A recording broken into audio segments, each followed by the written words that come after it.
Hello, Decatur Township. It is November 7th and Thursday. As always, it's time for Coach's Corner. With me is our absolutely wonderful standout coach, Mr. Kyle Enright. How are you, Coach Enright? Doing great. Thanks for having me today. It's great to see you again here in November. That means we're still playing, so that's exactly. Yeah, I was going to say, and we have smiles on our faces, so that's usually a good sign. So awesome week we've had this week. Friday was just amazing. I was thrilled at how our guys played. I felt very blue-collar, lunch pail kind of football game where we felt like we were better than they were, and we kind of proved it. Yeah, I mean, that's a good way to put it. You know, we know that Whiteland comes in and we know them very well, and they're well coached, and they're a big physical team that's, going to run the football. So we felt like we had a challenge on our hands to stop their run and run the football. Yeah. And so that was the goal, and that was the focus, and that's what we tried to do. And I thought our kids did an amazing job of just hanging in there. And there's always some negative things that happen throughout a game, but we kind of focused on playing the next play. Yeah. We talked about success being momentary and not a continuum. Like the next play has the previous play has no effect on the next play. Right. So whatever happens, positively or negatively, just move on to the next play. Because you never know how the ball is going to bounce, how the officials are going to be. And so we try to take all those factors out of the equation and just play the next snap and don't worry about the previous one or the next one. So. Well, and I'm a big believer in the power of positivity. If you think positive, if you intend to be positive, that's what's going to happen. No doubt. And I think that kind of lends itself to that thought and that mindset. And we have a very positive group of kids. They're even keel, but I think they really love one another. Mm-hmm. There's a great bond that they've built between one another. They've had for a long time. That's only continued through their high school years. So, a bond and a trust and love kind of brings forth positivity, and it's a very positive group. They don't let negative things get them down. They kind of move on, and that's just it's great to coach young men like that in that sense that just don't let things get to them, and they're always positive. It's just a fun group to be around. I'm going to be sad when it's over because they bring so much joy and positivity to the township and to me personally and to our staff, and they're joyful. Well, group. it just when you see your kids pick each other up, and when you see the outcome of your games, and even win or lose, I mean, I feel like we've had a very positive mindset all year long. I mean, it just validates that what you and your coaching staff are doing is working. Well, I appreciate that. Yeah. I mean, it's a great group of coaches that really care about these kids. I mean, the amount of guys that spend time with these guys off the field, with dinners at their house or out to eat or just hanging out or taking them places and checking up on them on Wellness Wednesday in our position groups. But there's just a really genuine relationship between our assistant coaches and their position group. The kids love their position coaches. Yeah, I would agree with that. They can trust them. They rely on them not just for football, but as to be a guide and a mentor like they should be. And so it's just a really healthy, positive environment, I think, that the kids enjoy, the coaches enjoy, and it's a good bond. Well, let's talk about some individuals this week. Is there anybody that stood out to you on offense this week? Yeah, I think everybody knows that Kaz Hicks has had a great year offensively. For sure.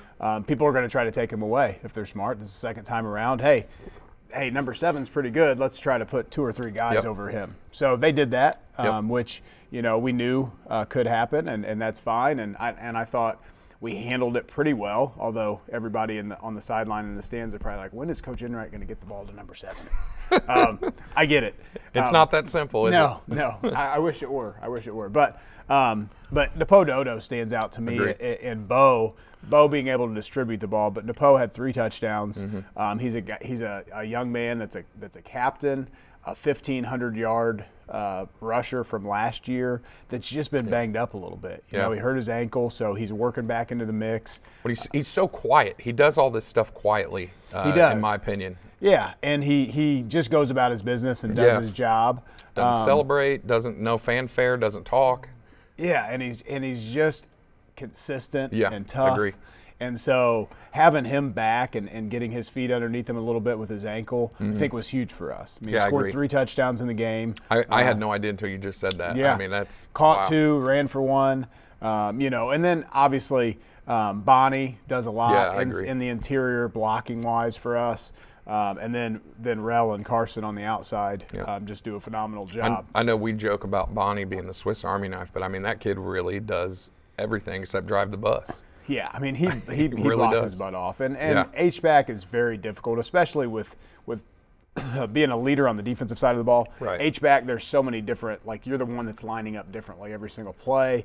And you've got to do a lot of different things. Yeah, so agree. Not only a Swiss Army knife of the team, but of the offense, and that's that can be difficult. It's a lot. Yeah. So mentally and as well as physically.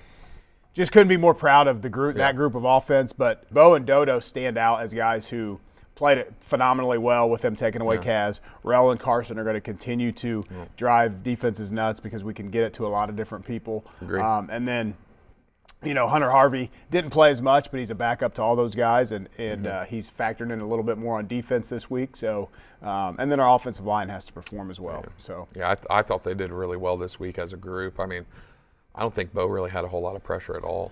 No, I mean maybe a little bit, but not much. Not Yeah, much. not We at all. rushed for almost 200 yards and then threw for over 100. So a good night. Not our best performance. We had 2 fumbles. Yeah. That kind of hurt us. That we worked on this week as a POE in practice. But we tell the kids they know frost on the pumpkin. The ball's going to be slick. It's a little bit cooler out. You got to really grip the ball. So. Well, let's switch to the other side. We kind of talked about Bonnie on defense. What about Bonnie's teammates? Yeah, so Mykul continues to be just an animal off the edge.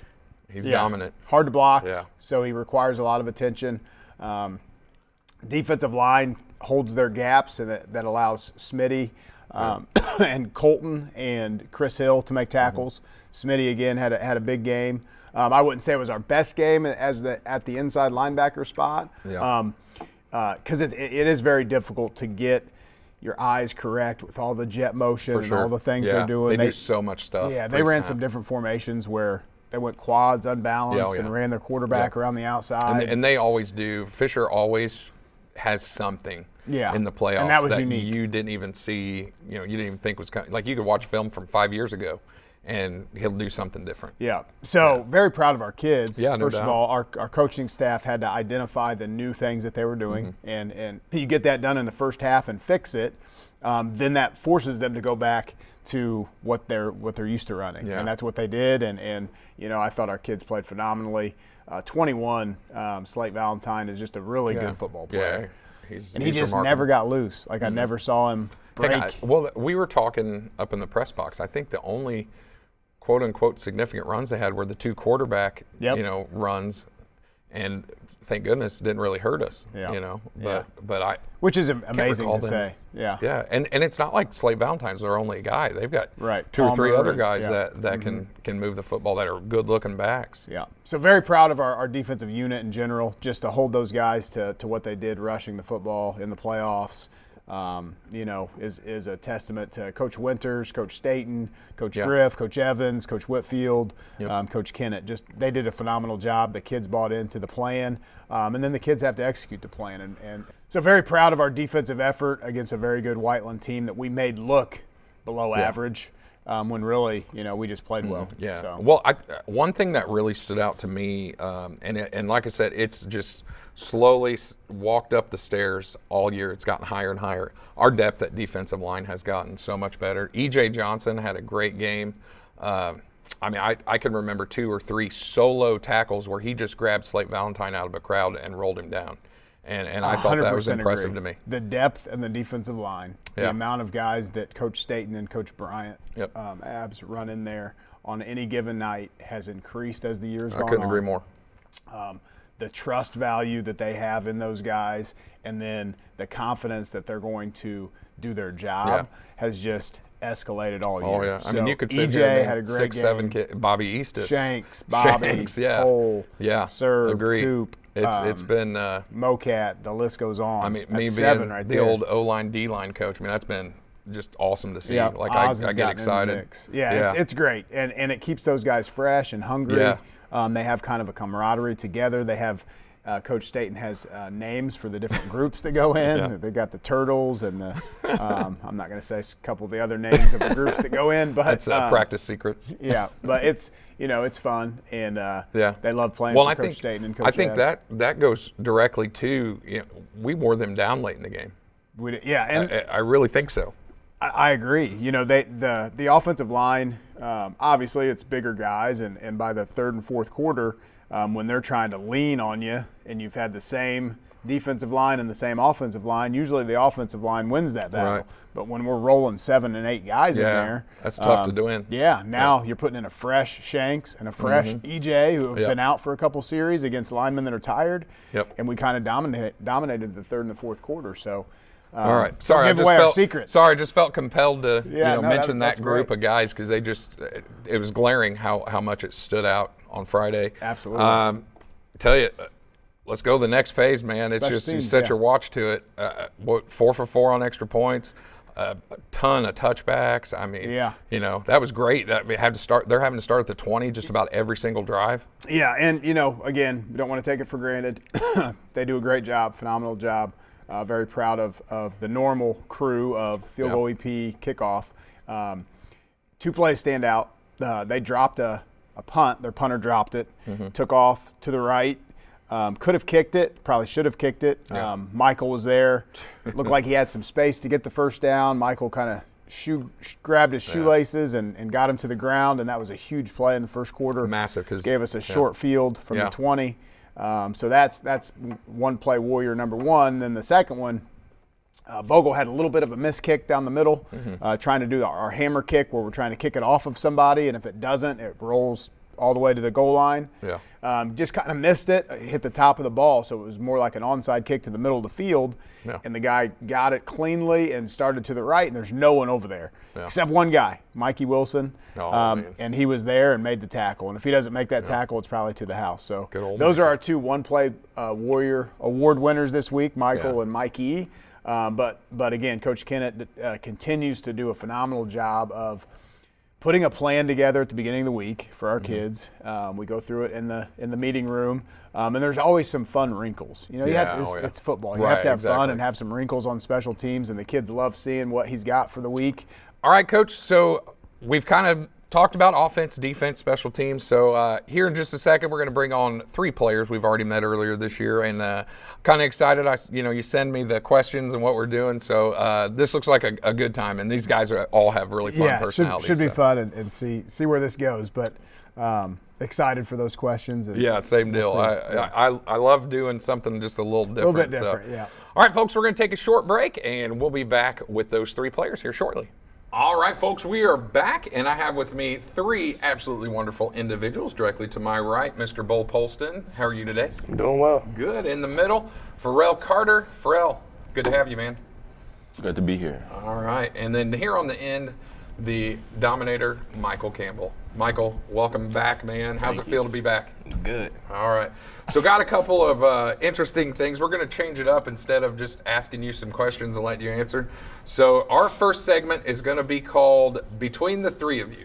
All right? So between the 3 of you, who is more likely to do whatever I ask you? All right? So we'll start with number 1, and we'll just go around that way. So between the 3 of you, who is most likely to get a speeding ticket? Mike. Ooh. Pharrell, who's most likely to get that speeding ticket? I say Mykul. Mykul? Yeah. Mykul, are you the fast driver? It's Pharrell. He is kind of the fastest, arguably, of the group. But yeah. All right. So it's a tie between Mykul and Pharrell. Between the 3 of you, who is most likely to win a spelling bee? Me. Oh, putting it on himself. How about you, Pharrell? Me. Uh-oh. Me. They're all very confident. Me. All right. Oh, no. Come on. 3-way tie. Who is more likely to attend a Taylor Swift concert? Bo. He didn't even hesitate. Probably me. And there it is. Yeah. All right, Bo's your winner unanimously. Who is most likely to be a contestant on Survivor? That's a tough one. I'm not going to lie. In my head, Yeah, Mykul. Mykul will survive. All right. Which of you is most likely to win a game of Madden between the three of you? Me. I was saying, that was all. Mykul. All He's too good, bro. Michael's got the tie, bro. All right. Who is most likely to adopt a pet? Rel. Rel, are you You want a pet monkey? a pet receiver there? You want a pet Hamsters monkey? and squirrels and I would say Bo. chinchillas.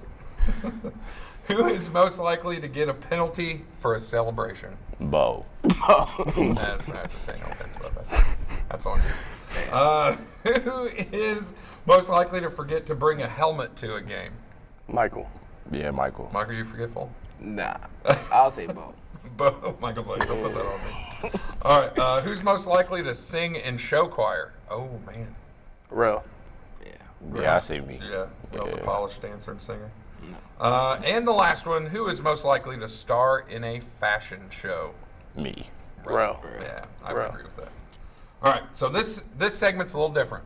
All right, so what I want you to do is, what word can we come up with? You just say ding, I guess. So I'll ask you a question. First person to say ding gets a chance to answer it, and you win that question. All right, so it looks like we have 10 of those, so keep track of your points and don't cheat. All right? All right, so question number 1. The ball is spotted at the 36-yard line.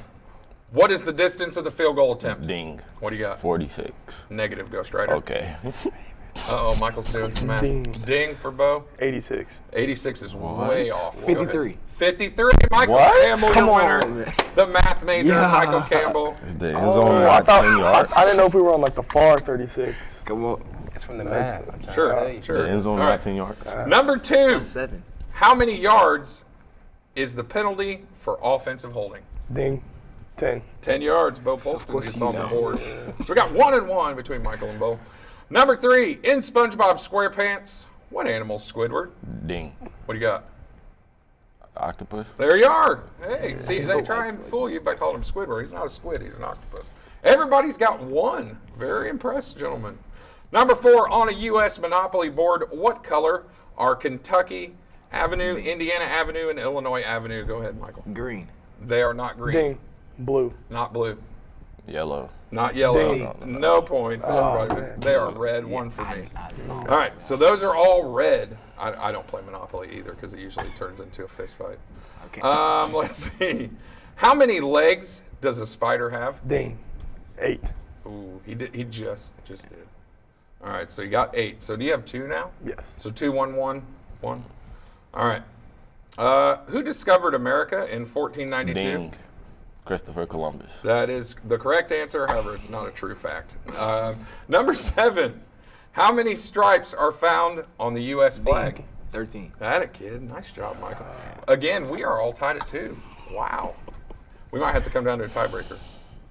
All right, number 8. What is the boiling point of water in Ding. Fahrenheit?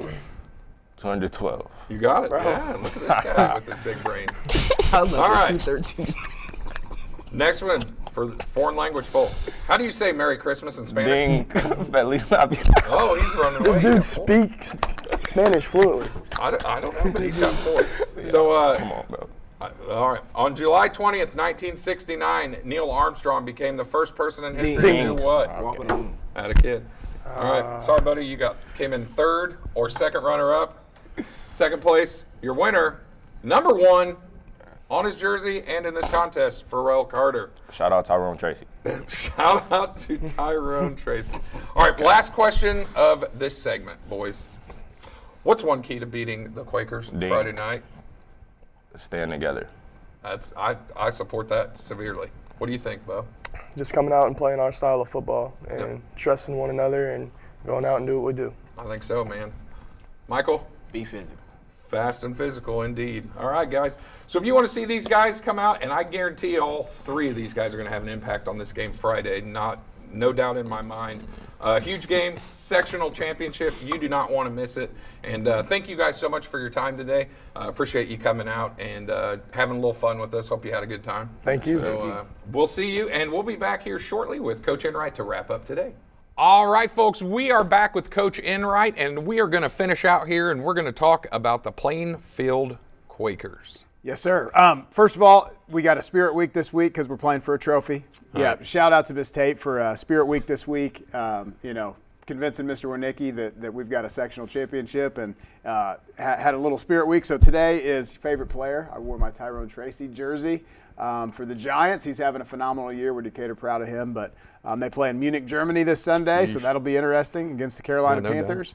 So go Tyrone and the Giants. But back to Plainfield. It's a team that we know very well, and they're well coached. And I think some fortunate things happened for us the first time we played them.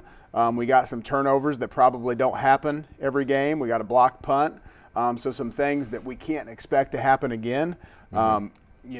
We want to try to make those things happen, but I think it's a lot more evenly played game in the sense of if those turnovers and the block punt don't happen, I think it's a little bit closer. Doesn't look as spectacular, I guess. Yeah, so we know they're a good team. They pride themselves on being big and physical up front. They've got 2 really good running backs.